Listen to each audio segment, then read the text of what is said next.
Olá a todos! Sejam bem-vindos ao canal Espírita Espiritismo, a Era Nova. E hoje nos encontramos novamente para o nosso segundo estudo continuado do livro O que é o Espiritismo. A nossa proposta aqui é irmos estudando passo a passo, devagarinho, para que a gente construa um conhecimento sobre a doutrina espírita. A fim de que nós possamos construir esse conhecimento, nós precisamos entender alguns conceitos, entender as personagens principais da doutrina, de sua construção. E hoje nós focaremos em conhecer Allan Kardec. Antes de a gente conhecer Allan Kardec, de a gente adentrar em alguns conceitos, nós fomos buscar ajuda no Evangelho segundo o Espiritismo, capítulo 6, item 3. E eu vou pedir licença para vocês para ler, para que a gente possa entender a nossa proposta de hoje. O item 3 é Consolador Prometido.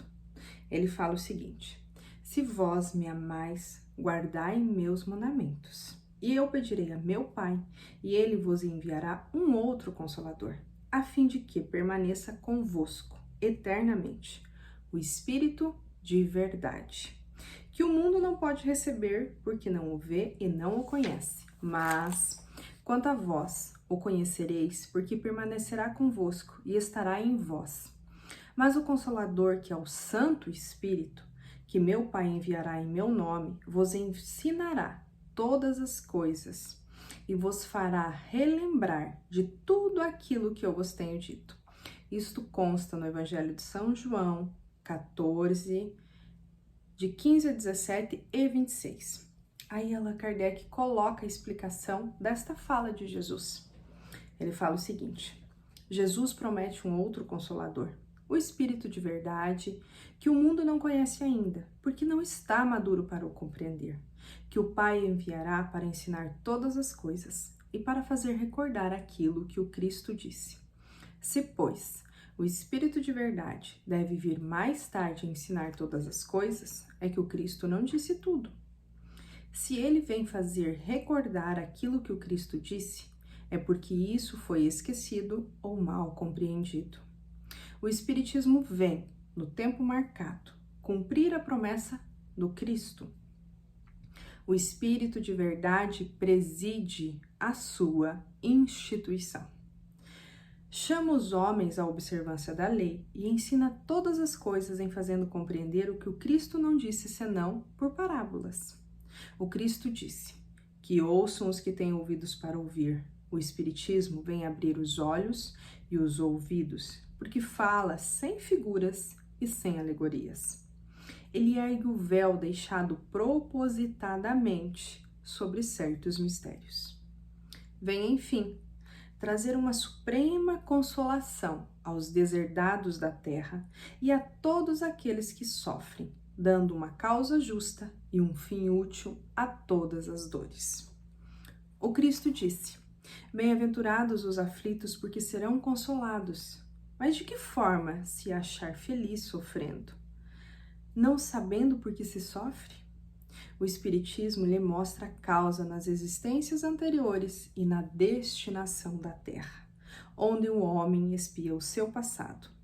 Mostra-lhe o objetivo naquilo em que os sofrimentos são como crises salutares que conduzem à cura e são a depuração que assegura a felicidade nas existências futuras. O homem compreende que mereceu sofrer e acha o sofrimento justo. Sabe que esse sofrimento ajuda o seu progresso e o aceita sem lamentar. Como o obreiro aceita o trabalho que deve lhe fazer valer o seu salário, o Espiritismo dá uma fé inabalável no futuro e a dúvida pungente não mais se abate sobre sua alma, fazendo-o ver as coisas do alto. A importância das vicissitudes terrestres se perde no vasto e esplêndido horizonte que ele abrange. E a perspectiva da felicidade que o espera lhe dá a paciência, a resignação e a coragem de ir até o fim do caminho. Assim, o Espiritismo realiza o que Jesus disse do Consolador prometido: conhecimento das causas que faz o homem saber de onde vem para onde vai e por que está sobre a terra. Chamamento aos verdadeiros princípios da lei de Deus e consolação pela fé e pela esperança. Esta introdução profunda da nossa fala de hoje, da nossa interação, do nosso aprendizado mútuo, contínuo e em conjunto, nos dá a abertura que nós precisamos para falarmos sobre Allan Kardec. Primeiramente, a doutrina espírita, como nos fala a leitura, é uma doutrina que revive o cristianismo da forma mais pura que existe. Ele desmistifica as parábolas, ele explica aquilo que Jesus não pôde explicar. Como foi falado na leitura, nós ainda como humanidade, na época de Jesus, não tínhamos a maturidade para compreender aquilo que o Espiritismo traz hoje explicado. Tem a parábola X e a explicação. Não foi assim na leitura? Foi essa pedagogia usada. A gente viu que tinha a fala bíblica, a fala de Jesus e a explicação. O Espiritismo em si é uma religião de esclarecimento livre, porque a gente não tem sacramento, a gente não tem líderes religiosos, nós não temos dogma. Por quê? Para que nós possamos e porque nós precisamos compreender o que o Cristo nos trouxe, que é o que está lá no início da leitura. Se me amardes, guardareis os meus mandamentos. Portanto, a doutrina espírita em si tem o compromisso de reviver o Evangelho de Jesus. E vamos lembrar que o Evangelho de Jesus não é para homens, mas sim é para os espíritos imortais que estão no corpo de homens agora. Então é para o nosso espírito imortal, para a nossa centelha divina. Jesus trouxe o evangelho dele para o nosso espírito. E o que a doutrina faz? Nos alarga a visão. O espírito olha de cima para baixo. Porque quando a gente tem a visão espiritual sobre tudo aquilo que nos acontece, sobre as injustiças sociais, sobre os fatos corriqueiros do dia a dia, sobre os acontecimentos das sociedades, mas também sobre as nossas próprias dores, com o olhar de um espírito imortal, a gente começa a ver a misericórdia divina, onde a gente teria talvez revolta.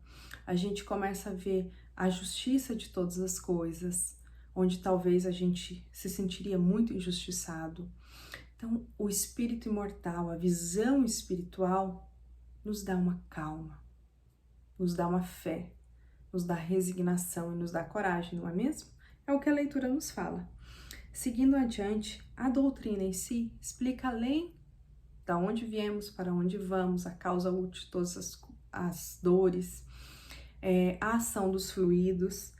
Ela explica as injustiças, ela nos apresenta realmente o nosso Deus, o nosso Pai, misericordioso e bom, que mesmo nesse turbilhão de vicissitudes, nesse turbilhão que nós vivemos, é a harmonia do caos. Deus está no comando de tudo, né? Tudo passa, tudo tem um porquê. Deus não vai perder o controle do planeta Terra, porque Jesus está no comando dessa nau e Deus não vai nos abandonar. Rosando Quinjo tem uma fala que parece engraçada, né? Que se a gente digita lá no Google restaurante mais perto, ele encontra. Então pensa Deus. Deus vai nos encontrar, não importa onde a gente está, né? Qual que é o nosso canal de comunicação com Deus? A oração, o pensamento, o amor, não é mesmo? Deus sempre vai nos encontrar. E a doutrina esclarece a ação dos fluidos, a ação da prece, a alegria da prece, tudo isso. Vamos lembrar uma coisa. A doutrina espírita não é uma doutrina de concepção humana. Ou seja, não foi uma pessoa encarnada que fez a doutrina espírita, que escreveu a doutrina espírita. É uma doutrina e nem individual, não é uma doutrina individual. Tal pessoa escreveu tal obra e fez essa doutrina. Não, ela é uma doutrina de concepção espiritual, trazida pela coletividade dos espíritos. Ninguém pode dizer que é o seu criador ou o seu fundador. E nós vamos entender isso, tá? E nós nos designamos espíritas cristãos, não kardecista, não. Nós somos cristãos. Nós seguimos Jesus Cristo. O nosso mestre, o nosso guia é Jesus Cristo. O Evangelho, a moral que nós seguimos é a moral cristã, que vem de Jesus. Portanto, Allan Kardec não foi o seu criador, mas sim ele foi o seu codificador. Veja que nós tivemos uma introdução longa para nós tocarmos no nome de Allan Kardec, e ela se faz necessária, e nós vamos entender por quê. Vamos primeiro entender o que é codificar. No dicionário, codificar significa reunir em uma só obra textos, documentos, extratos oriundos de diversas fontes, compilar e estabelecer sinais de um código. Allan Kardec fez tudo isso. Ele reuniu a fala dos espíritos de diversas partes do mundo. Ele selecionou, no início, mais de 50 cadernos que tinham sido escritos pelos fenômenos das mesas girantes. Ele catalogou como cunho filosófico, religioso, religioso e científico. Ele pesquisou sistematicamente da onde vinham os fenômenos. Vocês me perdoem, eu tenho dificuldade com essa palavra aí, tá? Ele foi investigador. Ele teve aquele olhar científico em cima, aquele olhar rigoroso. Até mesmo porque, nós vamos ver na biografia dele, esta era uma característica da pessoa, né? Então, nós temos uma doutrina que é fruto do ensino coletivo dos espíritos. E quem presidia, quem coordenava, quem mandava esse ensino era o espírito de verdade, uma pleiade de espíritos altamente elevados, que coordenavam toda a codificação. Vamos lembrar que codificar é colocar em código, é investigar, é trazer numa obra só todas aquelas informações que estavam espalhadas e que não estavam nomeadas, não tinham nome, não tinham, existiam, mas não tinham no papel ali, não tinham estudo. Foi isso que Allan Kardec fez. Ele pegou aquilo que já existia e colocou para a gente poder estudar, né? Por isso que ele é o codificador. Codificador é aquele que codifica, é aquele que entende, que reúne numa obra todos os fatos de um mesmo acontecimento só. O Espírito da Verdade era o pensamento de Jesus. Então, a pleiade que presidia a coordenação da codificação espírita, ela tinha o pensamento de Jesus, né?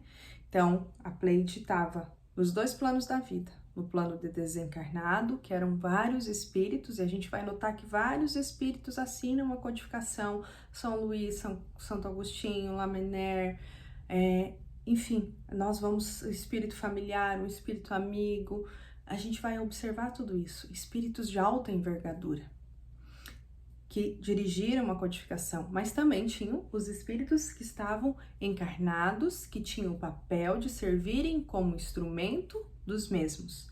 Porque vamos lembrar que nós habitamos o planeta Terra, um planeta que é de provas e expiações ainda, totalmente material, e que nós precisamos sim estar aqui encarnados, o nosso espírito se expressa através do nosso corpo, para que nós possamos fazer o nosso progresso, a nossa evolução espiritual. A convivência com os nossos familiares, com a coletividade, faz com que nós progridamos. Então, quando a codificação veio, veio na França, no século XIX, onde as ideias culturais, a influência intelectual da França fez com que se expandisse a ideia do espiritismo.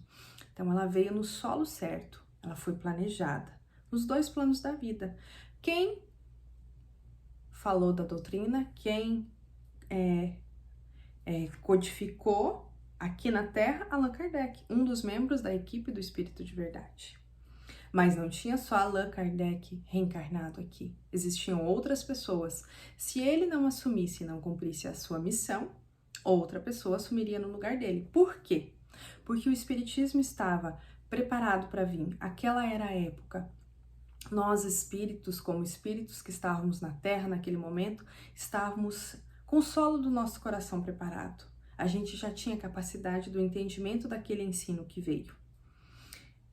E lembramos, acima de tudo, que nada suprime o Evangelho de Jesus. Antes, a doutrina espírita vem completar o Evangelho e elucidar, que é o que nós falamos anteriormente, explicar. E esse era o grande papel de Allan Kardec. Completar e elucidar, explicar. Essa era a missão, este era o papel de Allan Kardec. Mas afinal, quem é Allan Kardec? Olha só, nós buscamos ajuda deste livro aqui. Allan Kardec para Todos, de Luiz Rui Rivas, edição da FEB. Nós vamos encontrar a biografia de Allan Kardec por muitas pessoas, entre eles Henry Salce. Ele tem uma biografia riquíssima de Allan Kardec, tá? Foi o biógrafo de Allan Kardec encarnado, que a gente já indica para vocês. Mas vamos ver quem foi esse espírito? Vamos lembrar que somos todos filhos do mesmo Pai, que estamos todos em processo educativo e evolutivo, que Jesus, o governador espiritual da Terra, nosso irmão maior, aprendeu a amar, veio antes. Depois dele vieram muitos outros espíritos iluminados, que já trilharam o caminho do bem, do progresso, já alcançaram a estabilidade emocional, já fizeram brilhar sua luz, já tiveram equilíbrio dos seus centros de força, já conseguem emanar como a árvore da vida aquilo que o espírito é capaz, que é produzir boas obras. E Allan Kardec foi um desses espíritos. Allan Kardec, agora sim, adentrando propriamente na biografia dele, só um minutinho. Nasceu em Lyon, na França, e o nome dele de batismo era Hippolyte Léon Denisard Rivail. Nasceu em 3 de outubro de 1804. Ele adotou esse pseudônimo Allan Kardec para que tivesse uma diferenciação da sua vida pessoal e profissional e da codificação espírita, porque eram missões diferentes. Em Lyon ele fez seus primeiros estudos, depois ele foi para Yverdon, na Suíça. Estudou no Instituto do célebre professor John Heinrich Pestalozzi, que era uma escola modelo da Europa. Concluiu seus estudos lá, regressou a Paris, se tornou mestre em letras e em ciências, estudou diversas línguas como italiano, alemão. No mundo literário, conheceu a professora Amélie Gabrielle Boudot, e com ela casou-se. Ele publicou muitos livros didáticos na área da educação. Entre eles, nós vamos citar um que ele publicou tendo 24 anos apenas, que é o Curso Teórico e Prático de Aritmética e Gramática Francesa Clássica, entre outros programas de física. Esse primeiro que a gente citou, que é o de aritmética, vocês sabem o que era? Era um livro que ensinava as mães como ensinar a aritmética aos filhos. Vamos comparar hoje um jovem que sai da faculdade de matemática com 24 anos. Será que nós teríamos essa capacidade? É lógico que todos temos. Se alguém consegue, a gente também consegue, em termos de capacidade mental, intelectual. Basta a gente ter força de vontade e seguir atrás. Mas veja que naquela época, com 24 anos, ele lançou um livro dessa profundidade. Ensinar as mães como ensinar aritmética aos filhos. Seguindo. Ele tinha cursos também de física, química, astronomia, fisiologia. Olha só a diversidade de conteúdo. Isso ajudou muito ele na codificação, porque vamos voltar um pouquinho. Física, química, astronomia e fisiologia, tudo isso é estudado dentro do espiritismo, porque vamos lembrar que é ciência, filosofia e religião, né? Ele trabalhou como professor, teve uma larga experiência pedagógica por 33 anos. 33 anos de magistério. Depois de 33 anos de magistério, aprendendo a escrever, a estudar, a compilar, a lançar obras. Ele já era muito conhecido na França pela sua bagagem intelectual e por tudo aquilo que ele fez em favor da educação. né? Ter estudado com Pestalozzi favoreceu muito esse desenvolvimento intelectual dele também como professor. Depois de 33 anos, é que, em 1854, ele ouve pela primeira vez falar das mesas girantes, através do seu amigo Fortier, e convida para assistir um desses fenômenos. Pensando em descobrir novos fenômenos ligados ao magnetismo, pela qual ele se interessava, ele já estudava o magnetismo, aceita o convite. Após algumas sessões, ele começa a se questionar. Ele não acreditou no início, não. Ele achou que aquilo não tinha lógica, ele tentou buscar uma lógica, tipo assim, qual o sentido disso? Né? Assim como muitos de nós que chegamos ao espiritismo falam assim, tá, mas e qual é a lógica? Qual é o sentido? Qual é a explicação? Né? Por isso que a gente vai construindo um conhecimento. Ele começou a se questionar, ele queria achar uma resposta lógica que explicasse os fenômenos dos objetos inertes emitirem mensagem inteligente. O que estava acontecendo? As mesas giravam e faziam mensagens, né? Elas escreviam mensagens. Então, Rivail pensava assim, ó, como pode uma mesa pensar sem ter cérebro e sentir sem ter nervos? Mais tarde chegaria à conclusão de que não era a mesa quem respondia, e sim as almas dos homens que já tinham vivido na Terra e que agora se valiam dela para se comunicarem. Olha só, ele foi depois de muito estudo. Em 30 de abril de 1856, um espírito chamado Verdade revelou-lhe a missão a desenvolver, que era: daria vida a uma nova doutrina que viria para dar luz aos homens, esclarecer consciências, renovando e transformando o mundo. Ou seja, ele colocaria, dar vida é colocar no papel, né? Eu vou fazer um bolo. Então, eu vou pegar todos os ingredientes que já existem, vou juntar, vou fazer todo um processo químico, vou assar para que eu saia o bolo. Então, eu vou pegar todos os fenômenos que fazem parte da natureza, porque o espiritismo não foi criado no século XIX, ele sempre existiu. Vamos lembrar que Moisés proibiu a comunicação com os mortos. Se Moisés proibiu, significa que tinha. E se era comunicação com os mortos, era mediunidade, era espiritismo puro.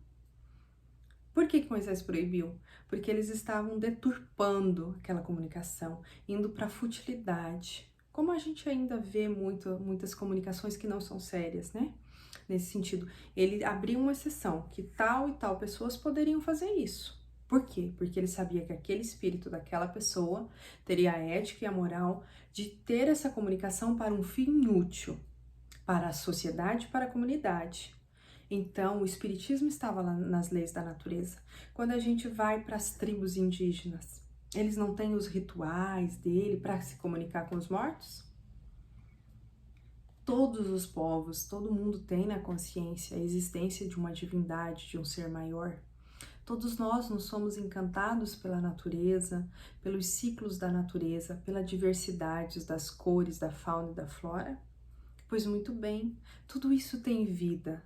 Tudo isso evolui, tudo isso tem fluído, né? Ele só teve a missão de colocar isso esclarecido, compilado, codificado, ou seja, dar nome àquele código, reunir todo aquele material existente para que ele transformasse num só e num conhecimento lógico e racional, que ele colocasse aquela fé e desse entendimento para ela.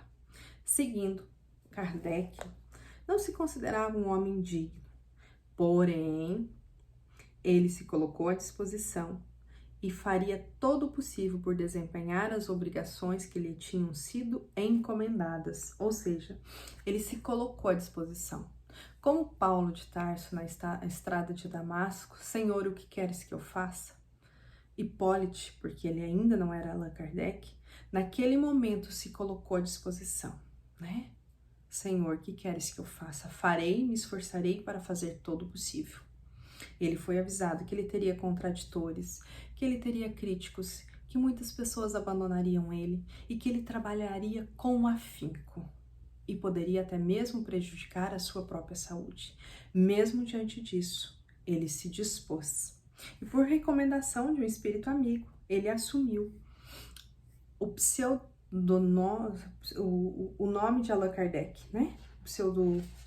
Deixa eu achar a palavra correta aqui para vocês, para que a gente... Pseudônimo, isso. O pseudônimo de Allan Kardec. Então, ele começa a fazer as investigações. Foi entregue a ele mais de 50 cadernos e livros escritos através do fenômeno das mesas girantes. Ele começa a enviar perguntas para todas as partes do mundo e obter respostas semelhantes. Por exemplo, que é Deus? Ele enviou para todo mundo e chegaram as cartas todas juntas com a mesma resposta. Ou seja, são reais, são verdadeiras, foram trazidas por médiuns diferentes. Médium é toda pessoa que tem a capacidade de comunicação com os espíritos. Todos nós temos em mais grau ou menos grau. É considerado médium aquele que tem a capacidade ostensiva, ou seja, tem maior abertura e maior percepção do plano espiritual. Então, Allan Kardec começa e ele institui o método intuitivo e racional pestalozziano, que é a teoria e prática E, em 18 de abril de 1857, publica o Livro dos Espíritos. E assim ele vai fazendo o trabalho dele, ele vai desenvolvendo e ele se torna um trabalhador infatigável, na fala de Camille Flammarion, o bom senso encarnado. Por que o bom senso? Porque ele não aceitou aquilo sem uma explicação lógica, racional. Ele foi atrás, ele investigou, ele foi ver se não tinha fraude, se não tinha manipulação, se tinha... não, esse aqui eu deixo de lado, esse aqui eu vou selecionar. Ele colocou toda a sua vida, literalmente a sua vida, a sua dedicação. Ele teve o apoio total de Madame Kardec ao seu lado, mas ele que codificou, que compilou, que colocou no papel. Então vocês imaginem o tamanho desse trabalho e todos os ataques que ele sofreu, tudo aquilo que ele sofreu, mas com fé no futuro e com a certeza da imortalidade da alma, que nós continuamos vivos. Ele foi até o fim. Ele faleceu em 31 de março de 1869, em decorrência de uma ruptura de um aneurisma cerebral. Foi uma morte fulminante. E Kardec nos deixou o legado da doutrina espírita. Nós conhecemos geralmente o Pentateuco Espírita, né? Que são as 5 obras básicas.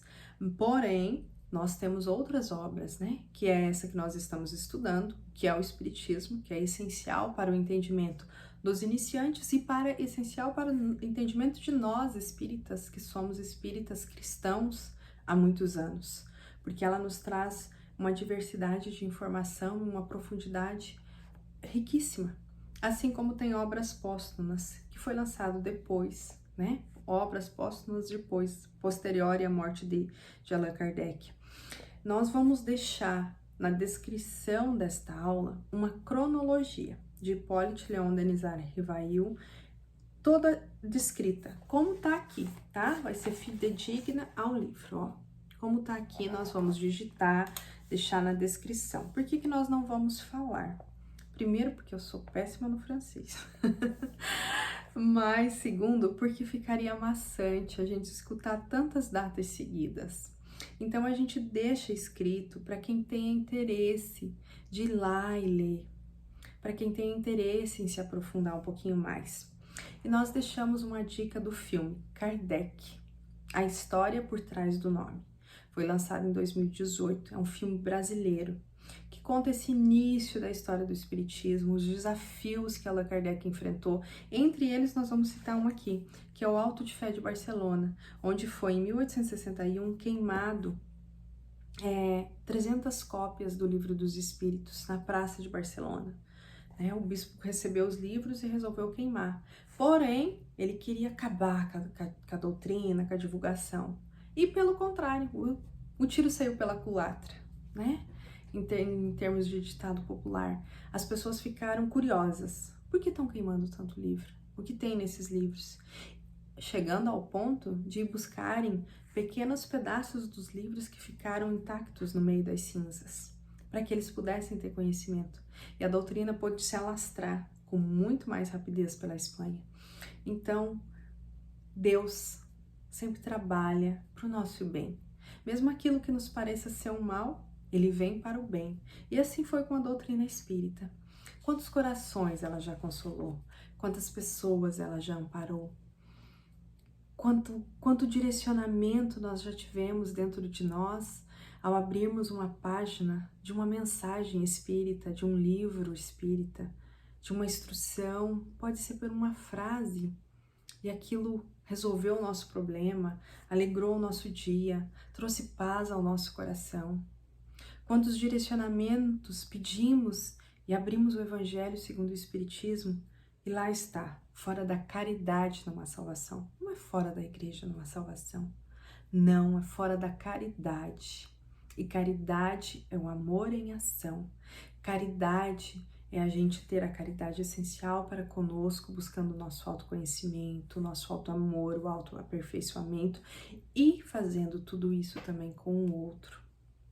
Caridade é a gente ir além, é a gente se doar, seja o nosso tempo, seja o nosso conselho, seja o nosso sorriso, é a gente doar um perdão, é a gente doar sim um pão, é a gente doar a nós mesmos, né?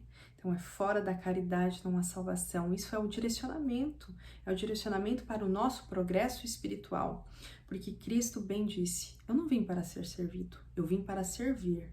E ele lavou os pés dos apóstolos, mostrando para nós que o maior entre todos é aquele que mais serve, é aquele que mais aparentemente se humilha, mas é aquele que está à disposição do todo, é aquele que serve a vida. Então nós temos uma gratidão imensa, primeiramente a Deus, nosso Pai, pela nossa vida, por ter nos criado, a Jesus Cristo, governador espiritual da terra, nosso mestre, nosso irmão maior, o nosso guia, que está no leme dessa nau e que ela não vai se assobrar, porque ele tem todo o controle, toda a fé e todo o amor sobre nós. E sim, nós temos a nossa gratidão ao espírito de Allan Kardec e a todos os espíritos que formaram a Pleiade do Espírito de Verdade e que trouxeram, por misericórdia divina, a doutrina espírita codificada, compilada, escrita até a terra, para iluminar os nossos corações, para abrir as nossas mentes, para fazer com que a nossa fé fosse raciocinada e que a gente tivesse base segura onde pisar e como seguir pela vida. Então, a nossa gratidão a este Espírito, este discípulo de Jesus, a este irmão nosso, que segue já mostrando a sua luz e trazendo ao mundo aquilo de melhor que ele tem no coração, aquilo que ele foi preparado em muitas encarnações e que ele cumpriu fielmente até o fim.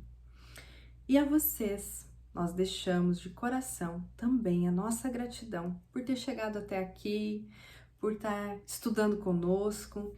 Pedimos que vocês se inscrevam no nosso canal, que se fizer sentido para vocês, que vocês divulguem esse conteúdo, que vocês apertem o sininho, porque assim a internet vai ver que tem relevância esse conteúdo. E a gente vai andando, sem pressa, mas sem pausa, com muita fé em Deus, com um foco em Jesus. Gratidão, gratidão a todos. Fiquem com Jesus. Que a paz de Cristo habite no seu coração e no seu lar. Até o nosso próximo estudo.